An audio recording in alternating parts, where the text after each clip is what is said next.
Hi, Sweet Pea. Hi, Mummy Bear.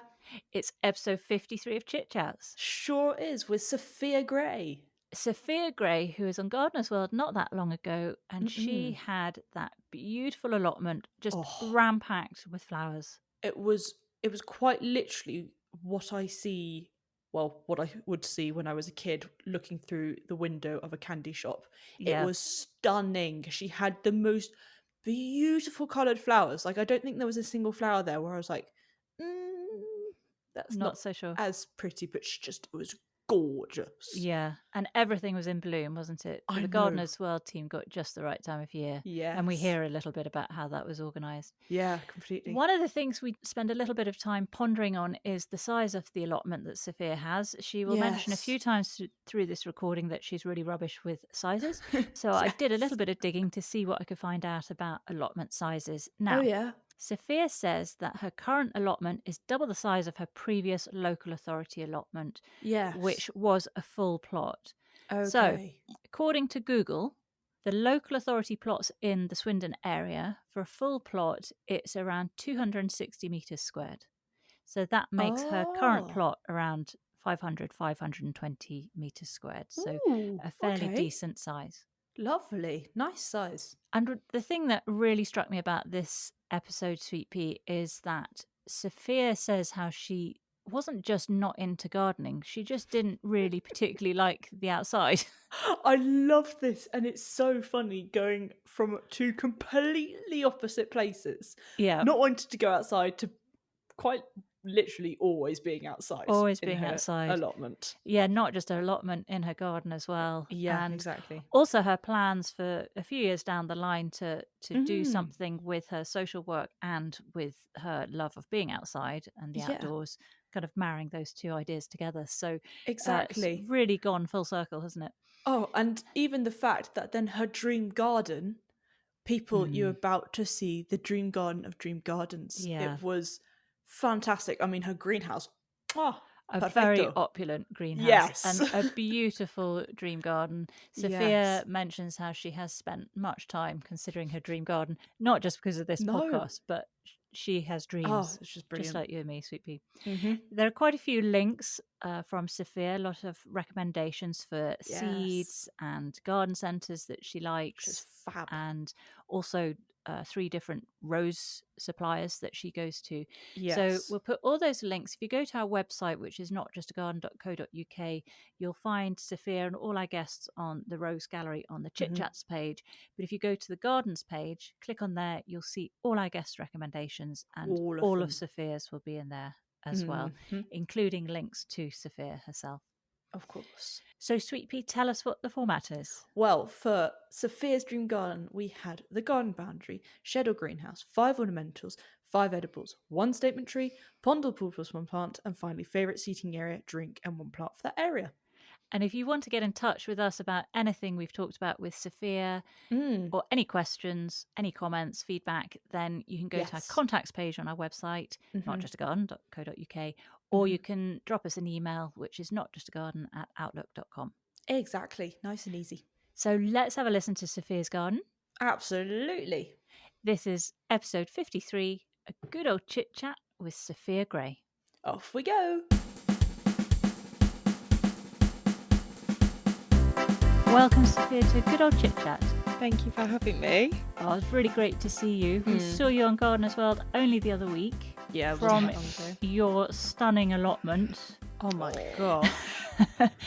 Where you are growing cut flowers. Yeah. That's right. Yeah, lots of flowers. I do grow a little bit of veg, actually. People always seem surprised when I say there is a veg patch in there, but it's mainly flowers. So you have veg there as well. That was going to be one of my questions. Do. Where are those hidden away? So they're in the second half of my plot. They didn't show that very much in Gardener's World. They did spend quite a lot of time in all areas of my plot, but because the first section has the most flowers, I think that's what came across the most on TV.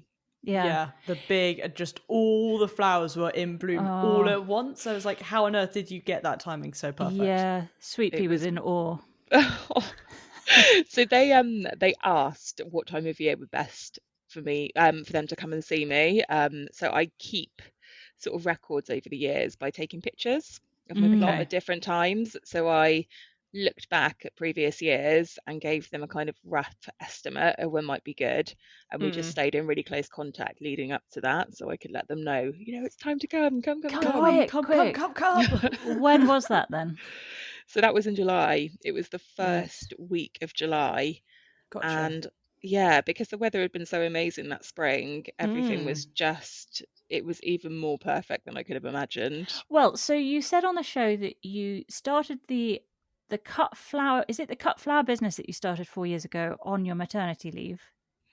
No, it was growing generally. I started Right. 4 years ago. So did you get the allotment 4 years ago? No, so I've had an allotment for, I think, about 3 years. So I started off for the first year just in my garden. All right. And outgrew that really quickly. And then I got a local authority allotment, outgrew that again. And now I've got a private allotment, which is really helpful because that means I've got the option to be able to sell things that I grow. So I wasn't able to do that when I was with the local authority. So if you have a local authority allotment, you can't use it for commercial purposes then? Mostly, yeah. So all of the contracts that you sign for different local authorities are slightly different, but mine specifically said that, you can't sell anything you grow for commercial gain. Other allotments will have stipulations like you can't sell on the site, but you can sell your goods away from it. But yeah, mine specifically said nothing, absolutely not. So I had to move. Yeah. Right. Yeah. So you moved specifically because of that? Yeah. Okay. Yeah. It was just I guess an extra layer of worry really about how I was going to expand if that was never going to be an option. Of course. So was the local authority plot the same size as what you have now? No, it was much smaller. So you've got a big old place now. How big's this one? Yeah, so I can't tell the size. This is really difficult because people ask me this and I'm terrible with measurements and sort of spatial awareness. So honestly, I have no idea how big it is. It's probably twice the size as my old one. And me and my friend Linda, who was on the program with me, we've got another plot that we share that we've just taken on. Wow. And that's huge as well. So yeah, we've got lots of space now. Is Linda in the cut flower business as well then? She is, yeah. So we're both members of Flowers from the Farm, which is the kind of growers association. So yes, Linda is a member too. She sells her flowers, mostly wholesale, Linda does, to other florists. But yeah, we work together a lot. So I'm still trying to establish size here. I know size shouldn't matter, but just to get an idea of it. So your local authority one, was that because there is a specific measurement, isn't there, to a local authority allotment plot? So did you have a full plot, half plot? So I had a half plot at my local authority, and I would say my new plot that I got, it's not so new anymore, but my next plot that I got is probably double the size of that, maybe a little bit more. Okay. And then mine and Linda's new plot is the same size as my big one. So I feel like that's not any more clear, but yeah. No, that definitely helps. So how do the private allotments work? Is this somebody who's got a whole load of land and they allow you to rent little patches of it? Yeah, just that. So it's a guy who owns a field and he's turned it into allotments. So he's really flexible, he's quite understanding. So as long as you kind of have a bit of respect and look after the place, he's very easygoing about how you spend your time there. The only thing that we're not really able to do is kind of bring customers on site. So we can't have people in the plot to kind of look at our flowers and sell them. It all has to be sort of done away just for security purposes, because there's sort of passwords and keys and all of that stuff. But yeah, he's really flexible, he knows all about what I'm doing. He was very accommodating when the BBC came to visit. The team are on site. Yeah, the team were on site. Because we hear they're long days of filming when they come. Very long Yes, days. it was an exceptionally long day, so it was really nice that he was sort of on board and helped as much as he could. Great. So how do you do it then with the cut flowers? Is it just you and Linda cutting them and taking them off site to sell, or can you have anyone come in to help? It is just all you guys? Just me and Linda, yeah. Between us, we manage a lot of it. So Linda's retired, so she's maybe got a little bit more time than me. And I do a lot as well, but if there's things that need doing specifically in the day, it's often Linda who's able to kind of start that, and I'll finish it off in the evenings or at the weekends or on one of my days off. Okay, gotcha. And so what's the process then from the flower coming from your patch to your clientele? So On the Flowers from the Farm website, there's a directory, so you can, put in your postcode or your nearest town and find a list of local growers. So I get some orders that way. So sometimes a florist will contact me from there, or, an individual who wants to order flowers for themselves or a family member. But to be honest with you, a lot of my custom, it comes from social media. I'd say that I'm primarily a kind of social media enterprise. Okay. Yeah, I'd say the vast majority of my inquiries come through Instagram, which It's a is good marketing tool, isn't It it? is a very good marketing absolutely, tool. yeah. Completely free. So they will say to you, Sophia, we've got this wedding coming up. Do you do weddings? I do small weddings, so I do a wedding where I was doing the bridal bouquet and, a couple of bridesmaids, some buttonholes. I don't do big No. installations or all of that kind of stuff. But yeah, small weddings, absolutely. So they put in. How does it work? So if I was getting married, God forbid, and I wanted some flowers, I would contact you on Instagram, say, Sophia, my wedding is on this date. I'm going for this color scheme, or will you suggest, or you'll tell me what's available at that time of year? What's the process? So I think I have got a very specific type of flowers that I'm able to offer. So first of all, it's always a conversation about expectations. So people have to be aware that, I grow these types of flowers. This is typically what you'd expect in this month. I don't order in imported flowers. So for instance, if someone was getting married in August and they wanted peonies, I wouldn't be able to help with that because I wouldn't order No. them in from overseas. So yeah, firstly and foremostly, people have to kind of be on board with what I'm doing. Mhm. Yeah. Yeah, that's a really important one that they're not going to change their mind last minute and want, lots of roses that I'm not able to Oh supply. my gosh, yeah.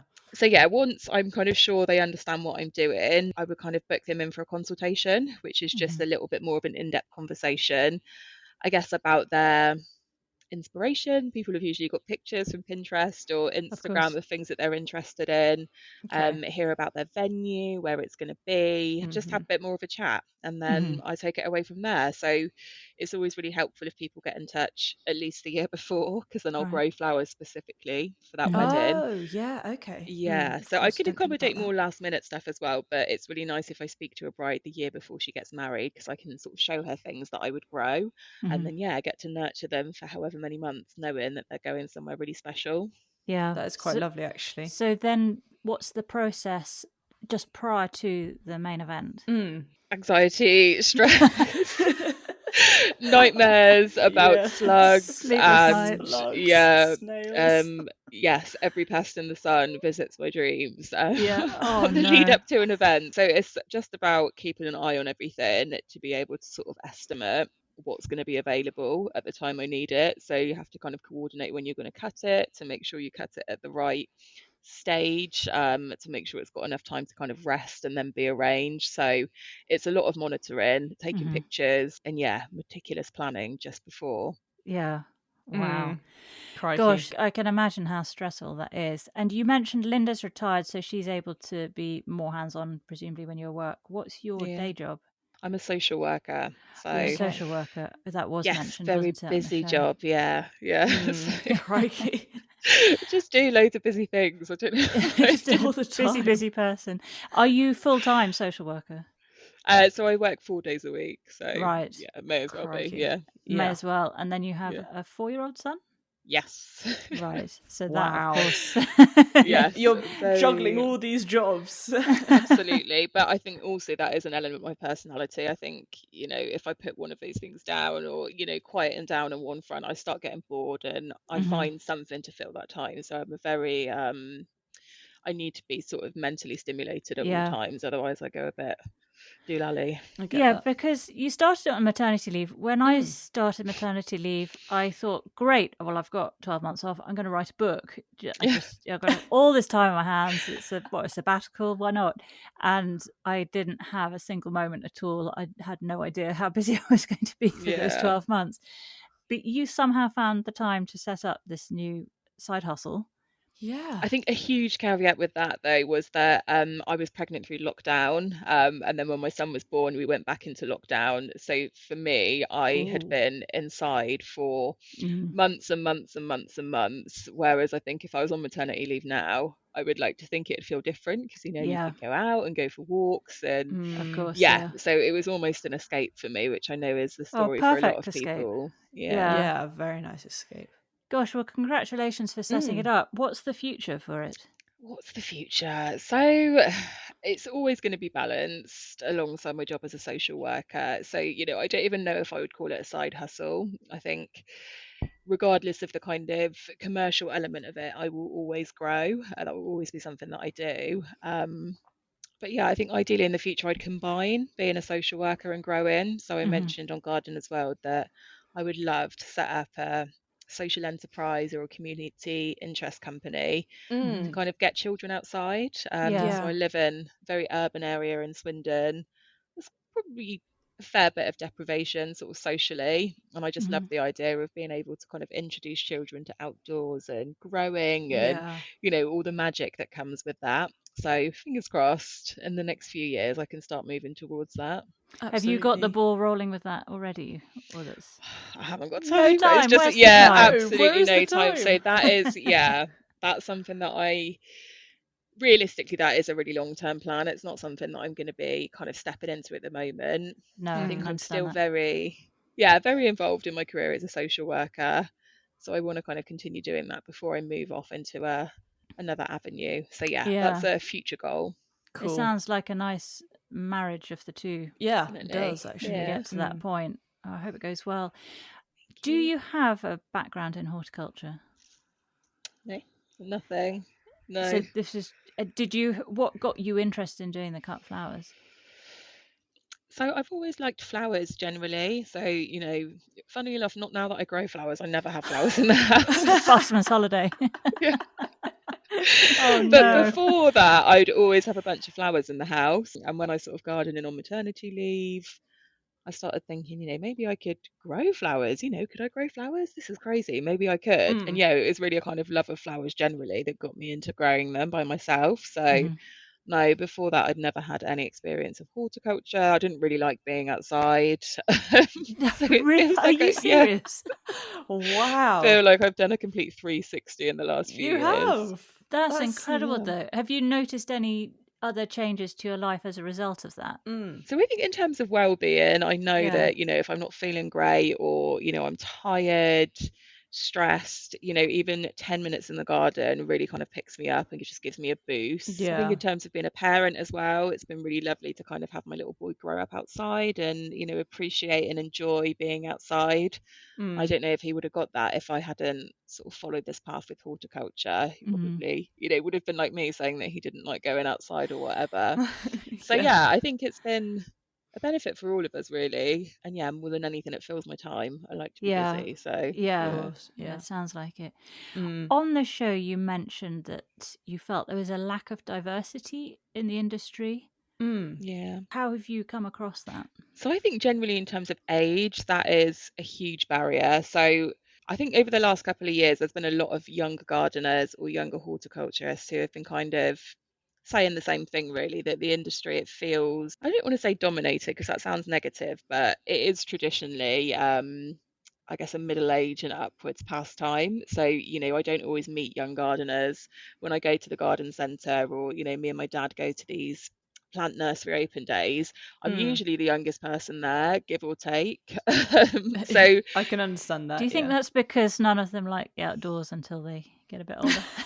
I think it's a lot of things. Yeah, I think there's so much at play with it.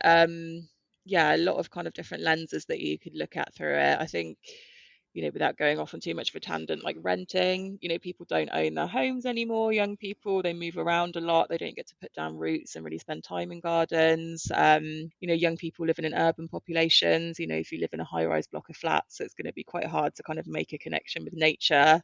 Yeah, lots going on. You know, the sort of disappearance of green spaces in general in local authorities, you know, allotment sites being sold off, really hard to get hold of. Really? Are they So being sold yeah, off? yes, lots of local authorities are unfortunately selling their land off to housing developers. So yeah, there's a lot going on. And I think in terms of diversity, you only have to kind of flick through a gardening magazine or watch a gardening show to realize that it is predominantly a very sort of white middle class industry and pastime. And again, I think that links into some of those ideas I was talking about in terms of access to outdoor space, and I think also the finances as well. It can be quite an expensive hobby. That is it is interesting when you talk about the finances, because like I can be looking at all this amazing equipment or seeds or plants, all that kind of stuff, and it's like so expensive. And I'm a Yeah. student at the moment, so I've really tried to cut down on Yeah. expenses, bar the plant that I just bought myself yesterday, which cost She did. You She have to have was something. she was feeling really low yesterday, was. and I told her to go walk to the garden centre because she's Yeah. in a very urban place, Yeah. and she's trying to budget for her food bills, and Yeah. she has put that aside and just blown out on this rare orchid. On this Ooh, one very rare nice. orchid, but it seriously helped me, and I was Good. happier afterwards. So I know about the whole kind of Walked thing of home making- clutching it. Oh. Come with me.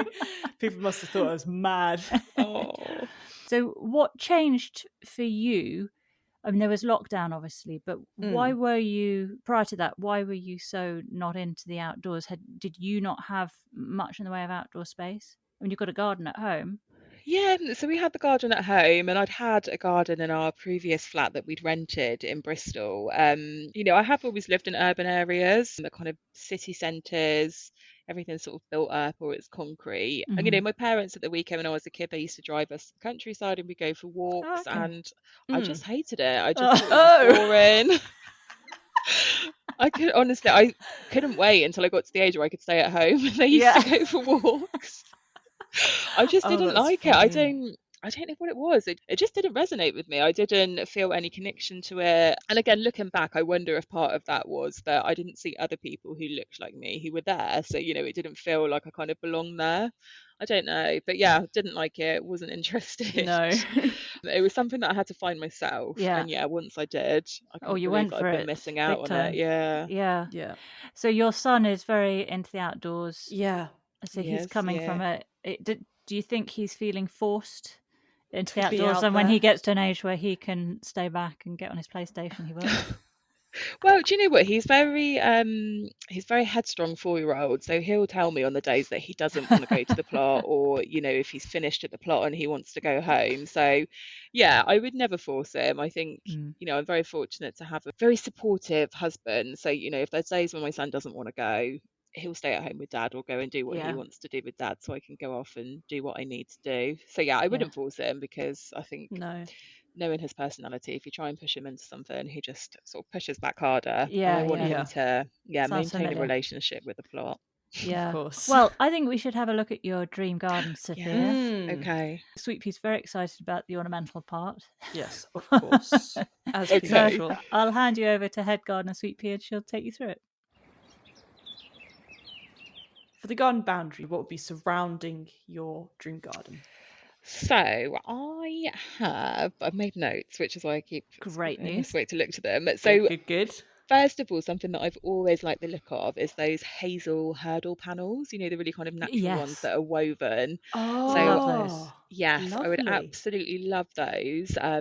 In my dream garden, I'd have a view as well, ideally. So to kind of frame the view, I'd have lower panels so you could kind of look out. Yeah. And I'd also have a lot of flowering shrubs. So I'm Yeah. thinking like viburnum. So in the spring, they'd be sort of big and puffy and alive, flowering currants. And I think Yeah. also some pittosporum as well, because I love that as a foliage for arrangement. So Yeah, it would be great idea. functional as well as Yeah. beautiful. Of course. So you're still going to be running your cut flower business with this dream garden? Well, I don't know if I'd be running a business. I'd probably just be enjoying it for myself and making big installations just because, rather Just than Exactly. Exactly. And I like that. what's your view of? Oh, that's a good question, actually. Where do you What want to would my be in view the world? of? I think it would be rolling green hills in Oxfordshire somewhere. I In love Oxfordshire. Oxfordshire. Yeah, so it's one of our neighbouring, I don't know what you'd call it. Counties. Yes, it's a neighbouring county to Wiltshire.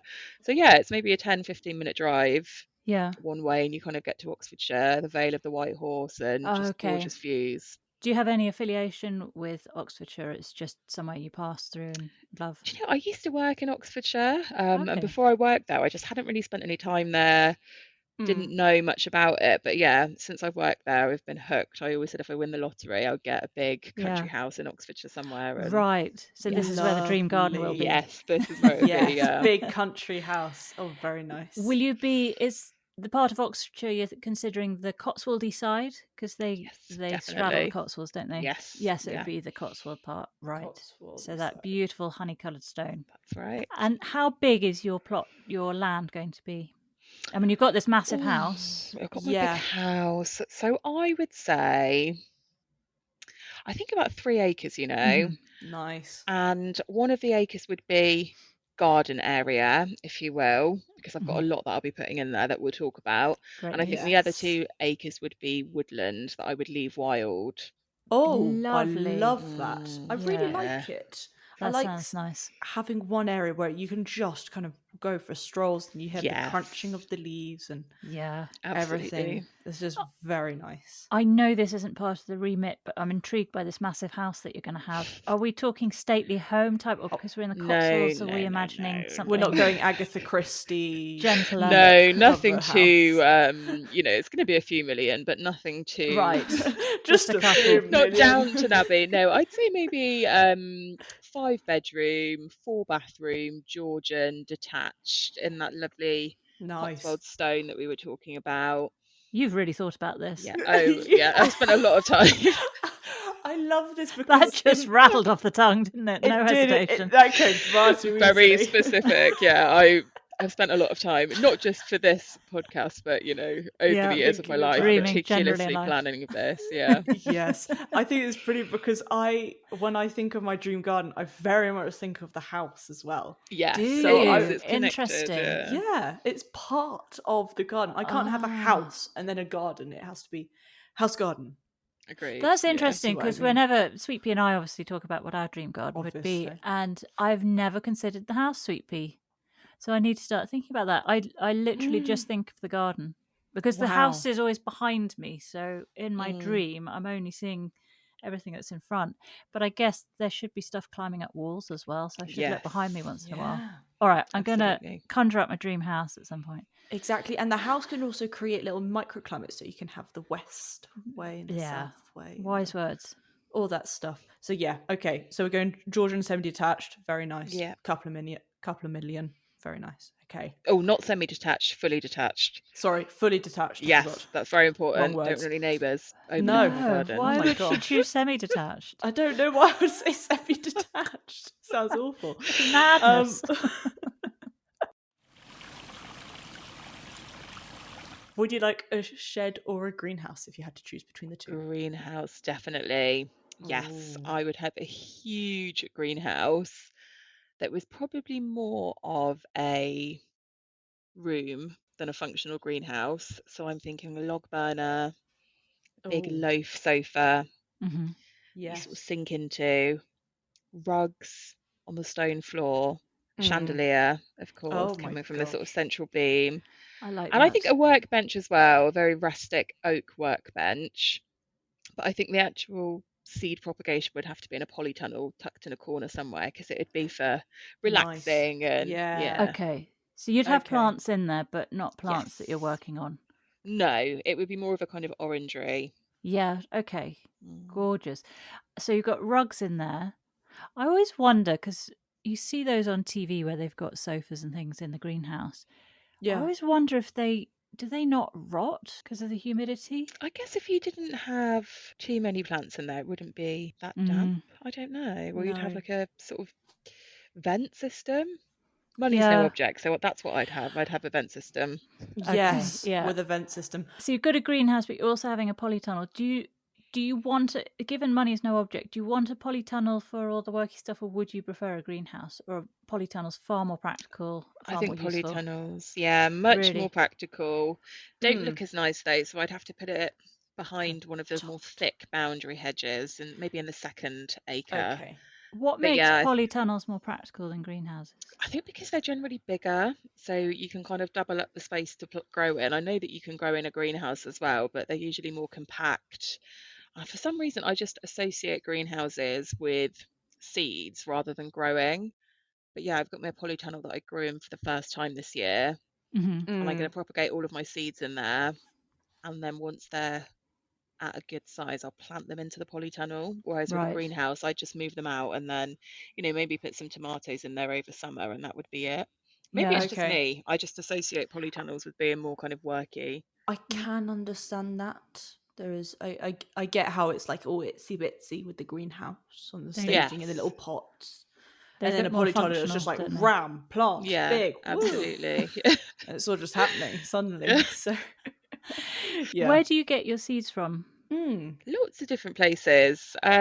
So I've been trialing different places extensively over the Oh last Yeah. few yes. years. So it depends what I want, really. So Chilterns, I think, are a good all-rounder.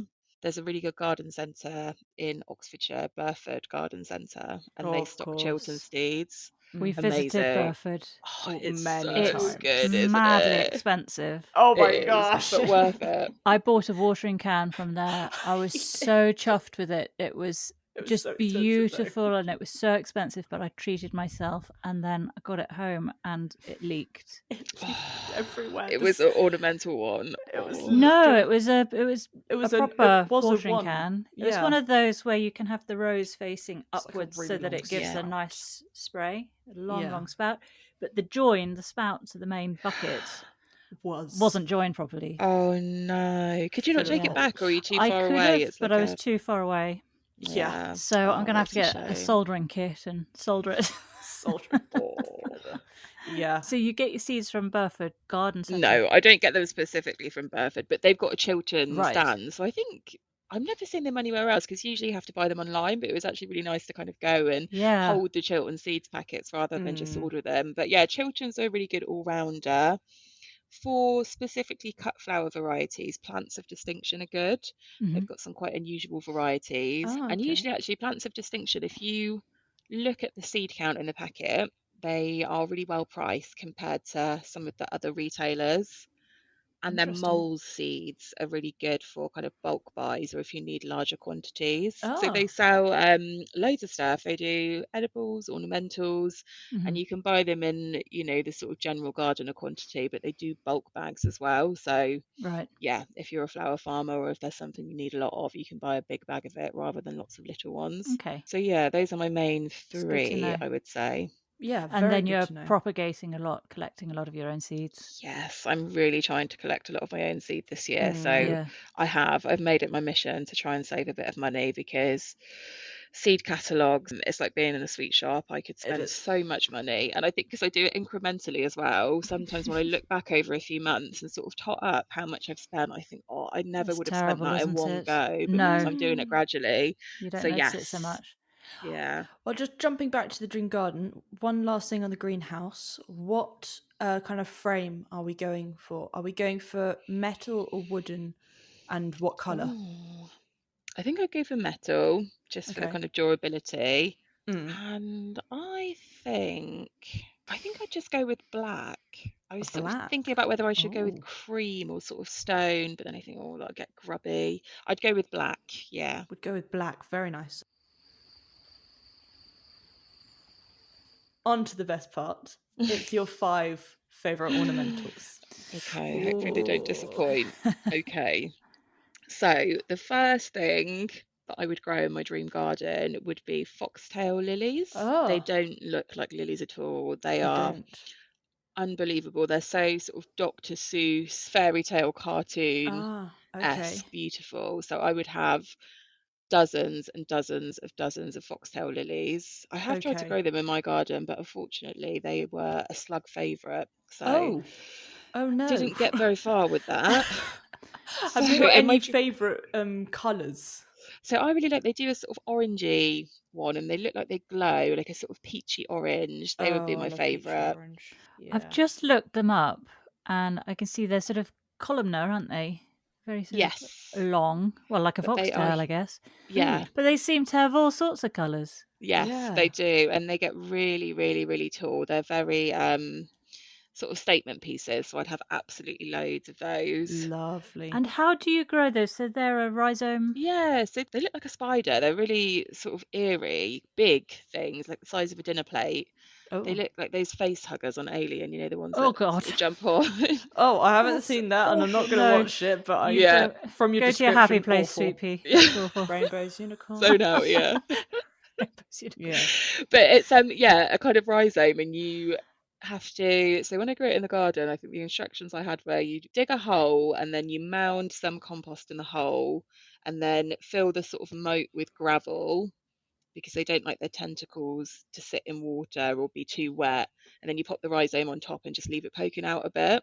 Right. So I dutifully Oh. did all of that, and it did sprout. It was looking really healthy. And then after we had a couple of weeks of rain, it just got Vroom. absolutely demolished by the slugs. So we Gotcha. have a lot of slugs in my garden. We live quite close to a canal, which I think plays into it.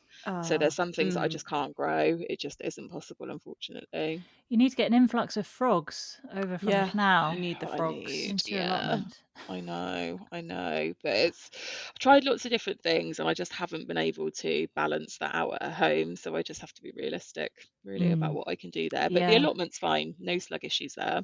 Great. Allotment's great. Well, that's perfect. They're beautiful looking flowers. Yeah, Yeah, they're nice choice. stunning. Very So nice I'd have first choice. loads of those. I would also have, it goes a little bit into the boundaries, I suppose, but I suppose I would have this up against the house. I'd have a hedge of hydrangea, but the paniculata ones, the colour Yes. changey pink and white ones. So I'd have a hedge of those outside the bay window of the dining room at the back of the house. So specific. I absolutely love it. Have And you pictured this? I love that idea as well. I can really picture that as well. I love hydrangeas below windows like that. Yes, Absolutely gorgeous. absolutely. We Yeah, can't so grow that, hydrangeas here. It's just not wet enough, but it's oh, just is my dream to have that kind of thing. yeah. They grow okay here, but it's a lot of work, with all the water, especially in summer like we've just had. Yeah, I was literally fighting for my hydrangea's life this year, no. trying to keep it going. So I think realistically in future, I don't know whether I'll continue to grow them, but I love them, especially the paniculata ones. You say they're gorgeous. The canal's near your home rather than your allotment. Yeah, Is that that's right. So at the allotment, do you have water on site? Or do you have to bring it over? Yes, we do. We're very fortunate to have water supply on site. The tap is right outside my plot as well, which is amazing. So perfect. yeah, and we're allowed to use hoses, which is just Incredible. amazing as well. We're not usually allowed to do that in local authority sites. So Yeah. the watering's not too much of an issue, to be honest with you, but at home, if I just spent an hour watering the allotment and I come home, I think, oh no, I've got to do the garden as well. Before I knew it, it's taken my whole evening. Yeah. And in terms of the flowers, so you mentioned the hydrangea there, which I can imagine is really popular. Jamie Butterworth on Gardener's World, he had his wedding recently and he had the hydrangea paniculata as one of his main flowers. What is the most called for flower from your allotment, from your clients? What's most popular? So it depends on who wants them. So I'd say for florists, they really like the Lavatera, that light pink blush one. Okay. They like Cosmos. So mostly with florists, it's things that don't travel well that they seem to like from me. So for instance, Cosmos, they're quite delicate, bruise quite easily. So, if you're shipping them in from the Netherlands, it's going to be a little bit trickier than something more robust like a rose. So Cosmos, dahlias don't travel particularly well. So florists do like the dahlias as well. They are quite difficult. Whereas when I think it's kind of individuals buying a bunch of flowers, ranunculus, people love ranunculus just because they're so puffy and so pretty. And Really? I think, Wow. I think because you can't really buy ranunculus in a supermarket, whereas other flowers you can go and pick something up from Tesco's. You don't often see ranunculus in real life, and peonies as well. People love peonies. Well, they are gorgeous, but they're gorgeous. And those ones I get, those are just flower power all over. Divine. Yeah, quite in your face, aren't they? You have peonies on your plot. Well, no, this is the thing, I don't, because they take so long to establish. Peonies 7 are years, one of isn't the it? around that, yeah. So I at the stage with some of my peony plants where I'm getting 1 or 2 flowers, but certainly not enough to kind of cut from. So peonies are one of the things that I will order in, British grown peonies, in May when I've got orders, because people love them. And I'm really happy to kind of support other British flower farmers by ordering in. Yeah, very nice. I like that. Lovely.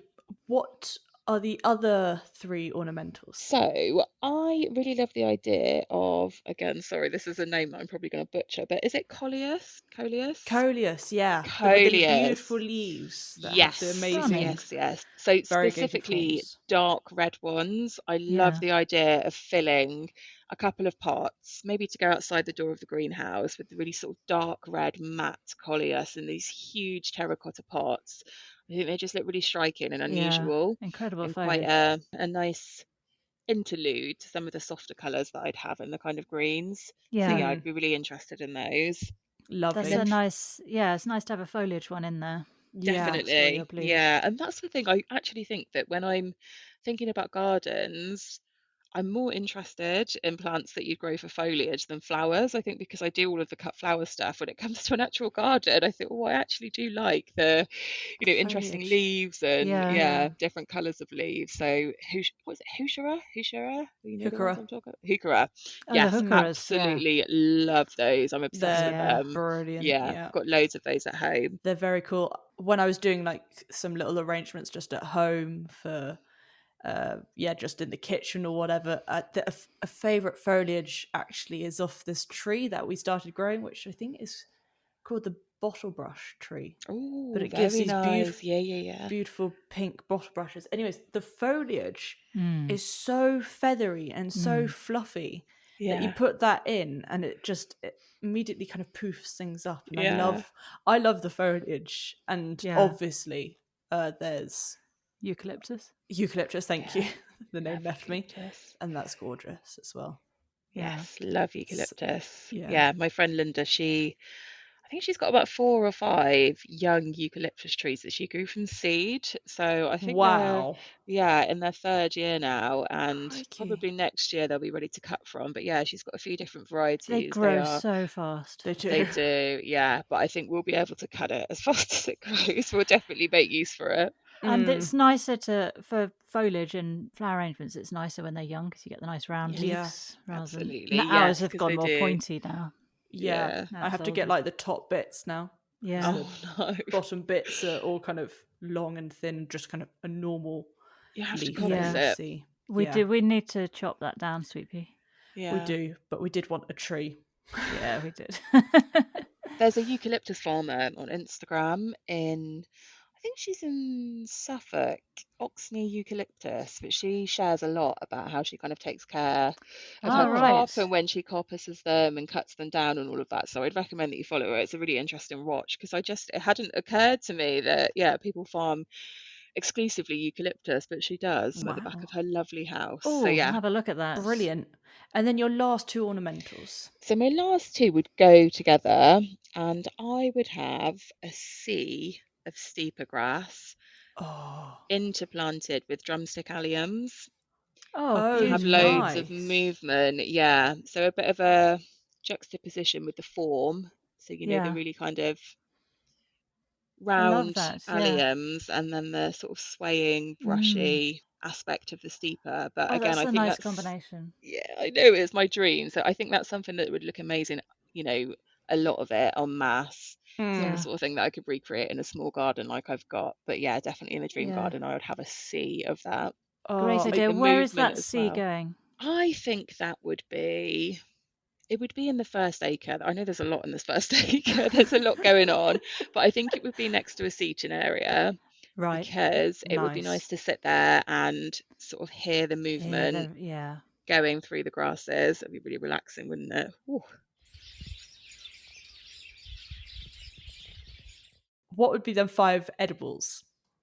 So, edibles, first and foremostly squash. I absolutely love growing squash. I'm Mm. not good at it at all. I really struggle Oh with no. my pumpkins, but I love them. So I What try and grow happens with them your every. pumpkins? So the last couple of this year, to be fair, I've got quite a few. The only problem I've had is that I didn't label them properly, and the ones that I would have really cherished, I didn't know which ones they were. So I've spent lots of time Oh no. babying and bringing along the kind of miniature ones that I've got. whereas I really wanted the Oh. big ones. But the year before, I don't know if it was because of the weather, the flowers weren't turning in to fruits. They just weren't kind of moving along. Interesting. Yeah, I don't know what it is. I just don't.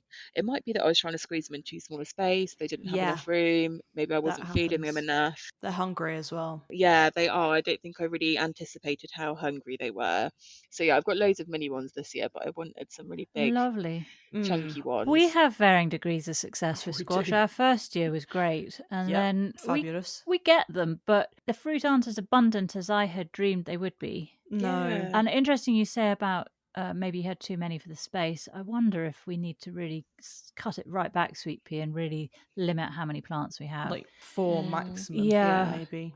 Because I enjoy growing them, and we grow them upwards as well. So it's Oh, fun nice, having yeah. all the tendrils all over the place, and then they sort of sneak out of the veg garden and do. across the lawn, and we just leave it. They're like running down the lawn, and you're just like, excuse me. It's really hard to mow the lawn, but that one has a is. fruit on it, so we're not moving Yeah, it. Yes, not cutting to that. leave that, yeah. And I love eating them as well. Do you I have lots yeah. of great recipes for them? I don't. I usually just put them in stews. I just like Mm. having a big chunk of squash, and kind of winter warmer soup. So Soups, that's what I so was good. thinking I was going to grow them for. But to be honest with you, the ones I've got, I've got quite a few of them. They're just the small ones. I think they're called Baby Boo, the little white ones. I'm Oh, just thinking, yeah. I don't really know if Not that's what enough. I want to put in my stews. I wanted a really No. big meaty one, that you have to sort of cut Yeah. up like a watermelon. But I'll Yeah. try again next year. And yeah, in my dream garden, I'd have a huge squash patch. Huge squash patch. So which squash would you have? So I really want to try, and I will next year, the Turk's turban squash. I Yeah. think it just Yeah. looks so impressive. I saw somebody in my allotments growing them, and they just look amazing. They Yeah. put my little baby boos to shame.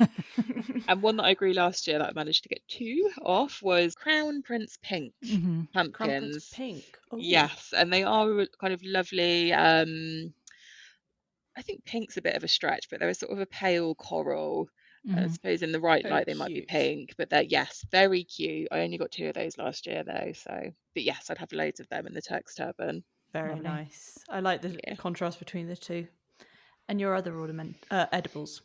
So I would have a mint patch. Absolutely love mint. I'm obsessed with it. I'd have a specially built, fortified mint patch so we could take over the garden. Yes, fortified. I love mint flowers though. I love it, love it, love it with mint flowers. It's one of my favourite things to put in an arrangement. So yeah, I'd have loads of different types of mint, probably apple mint, strawberry mint, peppermint. Are you obsessed with them purely for arrangements, or do you also do things with them in the kitchen? Yeah. Yeah, so we put them in salads in the summer, but to be honest with you, it's mostly for arrangements, the reason I like them. I'm obsessed with them. Actually, Yeah. I collect them. Smells If I see an nice. unusual one, I'll pick it up and propagate it, make sure I can have loads of it. So yeah, definitely loads of mint. Lovely. And I'd also have an edible flower bed. So a flower bed that had loads of nasturtiums in, Yes. violas and pansies, calendula, again, things that you could put in a salad or, decorate a cake with. So I just think that would be cute in my country kitchen. Dahlias? Very cute. Oh yeah, dahlias You can eat be. dahlias, can't you? Yeah, I've never they You tried can eat all one. of the dahlia. The Yeah, tuber and the flower. yeah. They kind of look like a potato, Yeah, don't it they? used to be, if I remember correctly, its first kind of thing was being an edible, and then they grew it interesting. on and realised that there was a flower, and then it became ornamental. Yeah. So yes, definitely edible flower patch, and I'd also have a huge bed of garlic, enough garlic to last me the following year. Love garlic, absolutely love it. Are you growing that at the moment? Yeah, so I grew some this year. I did loads of elephant garlic, which was amazing. Love elephant garlic. We liked that so much that we didn't end up storing it. We just used it all Really? fresh. So you Yeah, have a we lot of had it. success with your garlic then? I've had some years that are better than others. So last year I had allium leaf miner. And I don't know whether it was the weather this year, but I had no issues with it at all this year. Everything just grew beautifully. Great. So yeah, maybe I don't know whether it was the warm, dry conditions that made it less susceptible. But yeah, mixed success with alliums, I'd say. In your dream garden, will your veg patch be separate from your ornamentals? It would maybe be behind the greenhouse with its own little kind of fenced off area with some of that hazel fencing. So, it's very distinctly separate, but also can be enjoyed as part of the garden. Yeah. Okay. Cool. Nice. Very cool. And then your last My edible. last one would be kale or kalettes, just Oh, because they're too yes. much work for me to do in anything other than a dream allotment. I just wouldn't have time to net them and all of Mm. that stuff. I just don't have time for it. I barely have Mhm. time to grow tricky flowers, let alone tricky veg. But yeah, in my dream garden where time wasn't an issue, Mm, that would No. definitely be something that I grow because we love kale. yeah. Very nice. You Yeah, said kalettes. What do you mean Yeah. kalettes? What's that? yeah. So they're like little miniature kales, and you would like cook them whole rather than All right. leaves that you strip off. So yeah, they're just mini kales. Oh, I don't know whether it's maybe you just pick them when they're immature or like whether there is a really young. specific variety. But yeah, they're Yeah. just you can buy them in Waitrose, little tiny Oh, okay. heads of Tiny kale. Oh, Yeah. pods. yummy.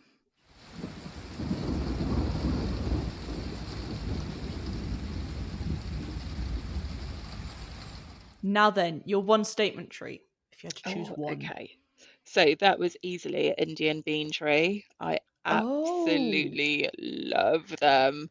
I would love one of those. I've got to Google it to try and remember what that looks like. I know what that looks They're like, the I really think. sort of acid green, heart-shaped leaves. Oh, yes. Of course, I know what an Yes. Indian bean tree is. Yeah. Yeah, I would absolutely love an Indian bean tree Yeah. that had enough room to kind of grow and flourish and become a real feature.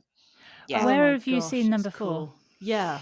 So a lot of gardeners on Instagram, they seem to be a really popular thing at the moment. People are really into them. So yeah, there was a lady that I used to follow. I can't remember what her name was.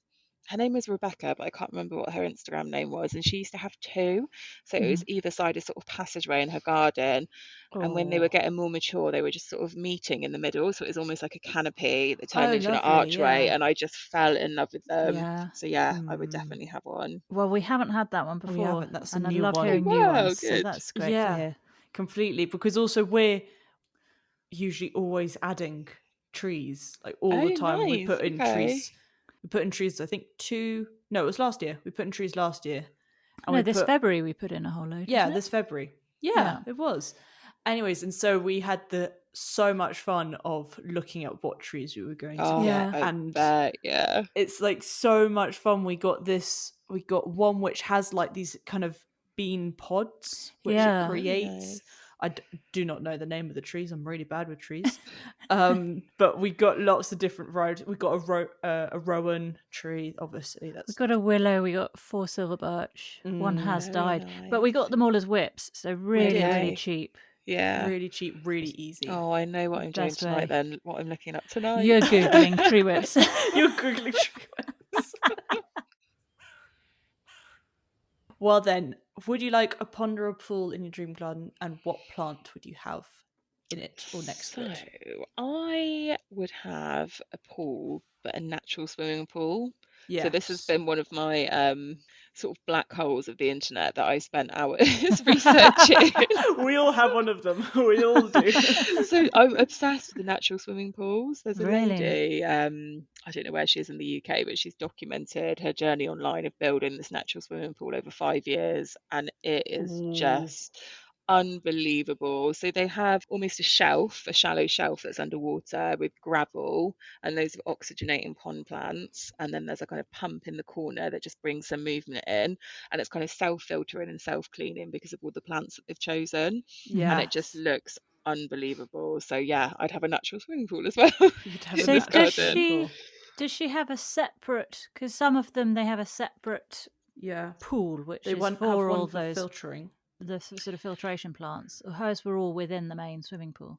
The plants are on a shelf, and that's a really kind of shallow section of the pool. And then below that, you've got the kind of deeper pool where you could swim. Okay, I so you're know kind of I'm not going explaining past it them. well, but it's almost like a step. So if you Mhm. imagine steps into a Yeah. pool, there's a No, really got it. wide first step with all the Mm. gravel and the oxygenating plants, and the next step down is the pool. But Mhm. yeah, it's beautiful, absolutely Okay. gorgeous. Why was it Lovely. taking her 5 years to build this? Yeah. Because they did it themselves. That was something that was very specific. So they didn't get anyone in to do it. Her and her husband dug it all themselves, designed it themselves. So it took Mhm. a really Okay. long time. But yeah, Yeah. they've done an amazing job. It looks beautiful. Oh, Really yeah, it's giving me Gorgeous. shivers. How big would you have your swimming pond? Mm.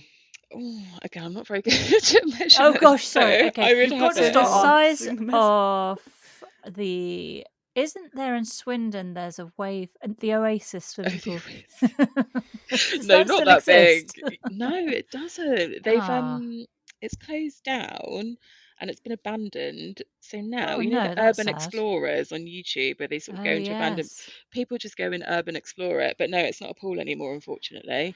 Sweet pea, Um, this was a pool that had a wave machine and it had a gradual walk in as if you were at the sea, and then they would turn the wave machine on so you'd get waves lapping as if you were in the sea. Oh, yeah. cool. It Very was. It nice. was really good. I spent many a Thursday night at the kids' disco in there, and the wave machine. How long ago Um, did it close down? it was a while ago. I'd say I think it's about 10 years ago now. So it's been out Okay. of action for a while, Oh, unfortunately. So yeah, Sad. that is yeah, sad. one of Swindon's claims to fame gone. But anyway, Yeah. yeah. So Still it got would the be roundabouts though. So. yeah. We've still got the magic roundabout that's still going. So yay for Oh, Swindon. yeah, go Woo! Swindon. And it's also close to Oxfordshire. That's the biggest. There you go, yeah. Well. Yes. Boshed it. Yeah, one step closer to my dream. But yeah, it wouldn't be obscenely big. It would be big enough to, do a Wallow. length in, I don't know. Yeah, have a proper Okay. swim, You want to be definitely able to shoulder swim. high. Yes, Yeah. absolutely be able to Okay. swim. And, if my son wanted to have a little inflatable boat on there, it'd be big enough for him to do a Oh. couple of laps in an inflatable boat. Not that Yeah. I've thought about this in too much detail. That sounds lovely to have a little boat in Yeah. it. And what plant would you want either in there or next to it? Or... So in an ideal world, I'd really love some water lilies, but I don't know if that was the sort of plant that you'd have in a pool that you swim in. But that I would think you could. absolutely. Do you think you could? Because they I think you I can have mean, in your anything, dream can't often. you? garden, why not? Yes, why not? They Who could be in a cares? slightly But separate section. also, is Yeah. there any restriction if it's big enough and you have one Yeah, area that's got true. more of the plants? Mm. Yeah, I would definitely have water lilies. Yeah, I absolutely love them. But I have got a pond at my allotment, but it's been drying up in the summers. Oh So no. ideally, I'd have water lilies in there, but I can't keep on top of keeping it full. No, you've Yeah, got quite a it lot is on your plate. difficult. Yeah. What colour water lily would you have? Mm. Pink. Final question for your dream garden. What is your favourite seating area, drink to have in that area, and plant to have next to you? So I've got my seating area next to the steeper and the alliums, but I Yeah. think I'd also have another seating area that was closer to the house that had outdoor dining table. So big Yes. wooden table with benches on either side, long benches. So you could sit and survey the garden, enjoy the whole view. Lovely. Mm. Have the benches got And backs on them? no, Yes. no, No. No. they're just backless benches, Normal. so you have to practice your posture. It's good for you as well while you're sat Good for there. your Yeah. core. Yes, good for your core. And it's also, for socializing, so you sit across from each other and you're up and engaged in Yes. conversation. And Yes. also, it means You if can you sit in the slide middle of the on. bench, you can hook your leg over and get off. You don't have to ask Yeah, everyone to exactly. scoot out. Yes, there Yeah, we I go. don't So have. it's practical Excuse as me. well. Yeah. Yeah, so definitely benches. I think I would have ideally a rose, so climbing up the back wall of the house, which is where the table would be, because you'd have that lovely scent Hmm. on a Yeah. windy day or a more breezy day. Some of the petals would be falling down when you were sat there, and you'd hear them hit the floor. Oh, lovely. It would Oh release a bit of scent as yes. well. So Very yes, nice. very country cottage core. What type of rose are we going for? Oh, that is a question. That's a very big question. What type of rose? I'd have to do some extensive research about the exact variety. Buying roses is one of my favourite things to do. There's lots of rose breeders that are not just David Austin. As much as I love David Austin roses, there's loads. So yeah, I am trying to branch out a little bit with my roses now, try new Mm. breeders and different varieties. So I'd be looking for something that was scented. Yeah. So you're saying trying Um, new breeders. Which breeders are you currently using? Yeah. So um, you've got David Austin, have you? Yeah, so David Austin roses, I've got a few of those. I absolutely love them, but Hmm. there's loads of different breeders. So there's Harkness roses, they've got some Of really lovely course. ones. Yeah. Yes. They did the Um, Catherine Rose, didn't They they? did. yes, yeah, and Last they've year. got the Mary Berry rose as well, which is Yeah. Oh yeah. lovely. And then there's the other one. Let me just look it up because it's got one of my favorite roses.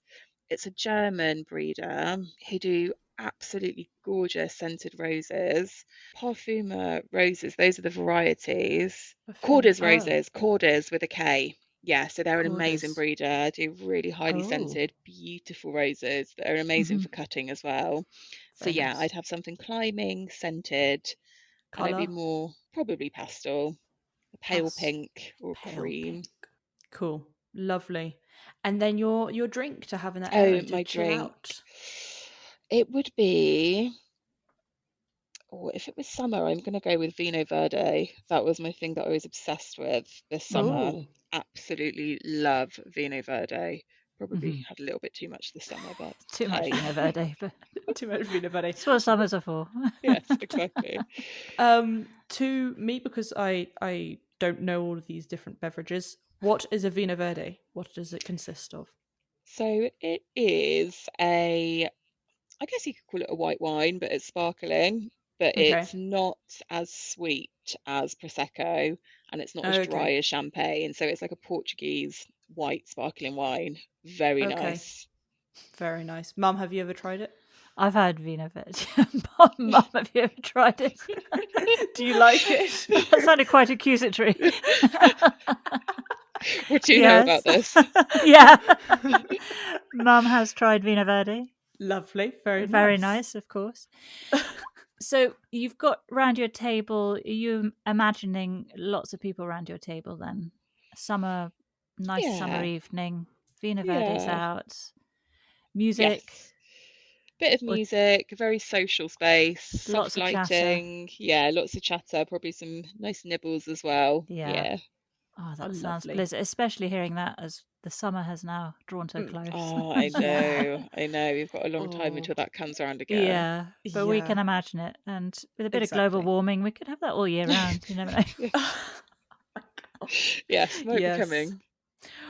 Well, I'm going to read you back your dream garden just in case you want to change anything, just to make Okay, sure it's cool. all exactly how you want it. So, garden boundary. First of all, we're going with around about 3 acres of land, 1 acre of garden, 2 acres of woodland. We want rolling green hills in Oxfordshire, probably the Cotswold area. Nice view. You wanted the hazel hurdle panels to kind of frame the view as the boundary, and then some lower ones framing the view. Then you also wanted a mixed flowering hedge of viburnums, flowering currants, pittosporum. And of course, we're going with the Georgian fully detached couple of £1 million Absolutely. Not a lot house. to ask, is it? Not Yeah. a lot to ask at all. Then greenhouse, huge. We're going with rooms with low sofas and rugs, log burners, chandelier, of course, centrally Yes, of on a course. nice beam, and workbench for your seedlings. But at the same time, we did want a little a polytunnel for maybe the bigger I plants don't think if you there's wanted anything them. little about it, Sweet Pea. Not I littles. think it was vast. It was Yeah. yes, it was a vast polytunnel, but behind the hedges because it's not as beautiful as the greenhouse, obviously. Yes. And the frame of the greenhouse is a black metal one. Then your 5 ornamentals, we had foxtail lilies, peachy orangey colours, a hedge of hydrangea paniculata outside bay windows, coleus, the dark red ones in pots outside the greenhouse, a sea of steeper grass, next to a seating area with drumstick alliums interspersed. Yes, And absolutely. then your 5 edibles in its own little area, but still kind of flowing through that 1 acre of garden. Huge patch of squash, Turk's turban, crown prince pink. You wanted a mint patch as well, fortified. An edible flower bed, huge bed of garlic, elephant garlic, for example, and kale or kalettes. Then your one tree was an Indian bean tree. Then you wanted a natural swimming pool, kind of nice, big enough to swim in, big enough for your son's inflatable boat, and water lilies in there, the pink ones. And then finally, your seating area was near the house, kind of outdoor dining table, nice wooden one, with benches for everyone to sit around. A rose going up the house, scented, pale pink, we're going with that. And of course, a Vino Verde to drink. Beautiful. When can you get this to me? Well, When leave does it it with arrive? us. When does it arrive? Well. That Oh, sounds beautiful. lovely. I Yeah, really what a like it. dream. And Oh, you really have made me be able to visualize it. I can Yeah. really see the dream garden. I can see exactly what you're wanting. And I think that's oh, lovely. good. My question is, do we get a couple of seats at the table next summer? Yes. Absolutely. You would have a grand tour. Yeah. Lovely. A Grand tour basket of the of garden. produce to take home with you as well. Oh Yeah, my gosh, definitely. yes. We'll hold you to it when you We one day will. get your dream house and garden. Oh, Well, that sounds absolutely beautiful, and thank you so Yeah. much for taking time out of spinning all the plates that you're spinning. Yes. It's much Very busy appreciated. schedule. thank you for having me. It's been lovely. That's been a good old chit chat with Sophia.